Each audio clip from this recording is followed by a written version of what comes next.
the Arduino board. It is the brain of your machine. This is where you store your program, and it's also what commands everything, like the motors or the sensors. Without this, you can't even program your machine or make it move. These two weird looking objects are servo motors that are going to be the moving arm of your camera, which moves the sensor around. A special lock in them allows you to program them to move only of a couple of degrees at a time, which makes their movements easily controllable. This box has no specific use except for holding the wires and the Arduino board. It also serves as protection against short circuits. The infrared sensor is what produces the thermographic image as it is moved around. It comes in this anti-static bag that prevents it from getting a shock which would destroy it. All of those sheets of paper are different plans for multiple parts and aspects of the camera.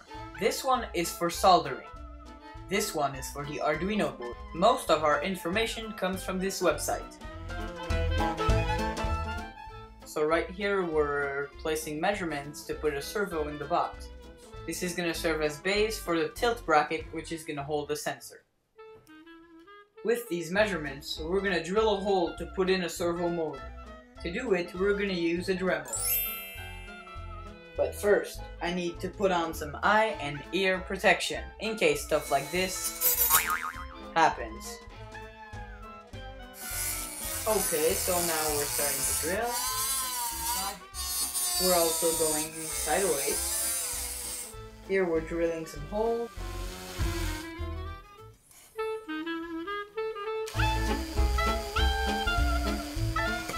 There you have a perfect fitting servo motor.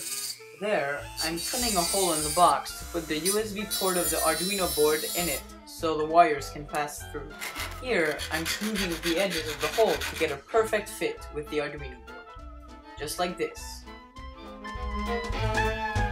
This is the tilt bracket. It holds the sensor, the motors, and the laser. It is the only moving part of the camera. Here I'm trying to figure out the best way to do this. Since I don't have a plan, I don't exactly know what to do, so I have to figure out for myself.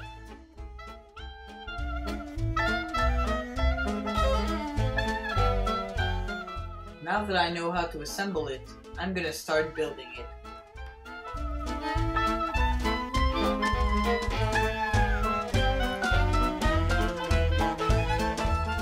The head box is mounted on the tilt bracket. It holds the laser and the sensor.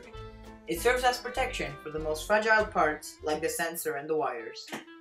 As a head box, I chose an old box of Altoids spearmint. It is the right size, it can open, and it looks pretty cool. Also, it fits perfectly with its tilt bracket. After choosing the box, I had to put a couple of holes in it, just to put in the sensors and the laser. Next, we had to solder wires inside the laser to give it power. Too bad my father burnt his table with his soldering gun. But we eventually made it work and look like this.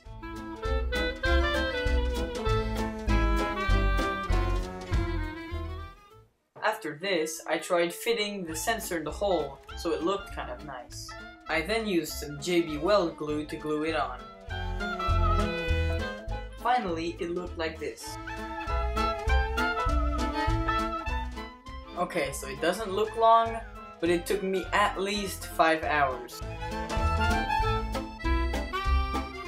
First we had to drill a big hole in the box. Then we had to put some glue in it. And then hammer the screw down the hole. We had to solder according to this plan. Pretty hard.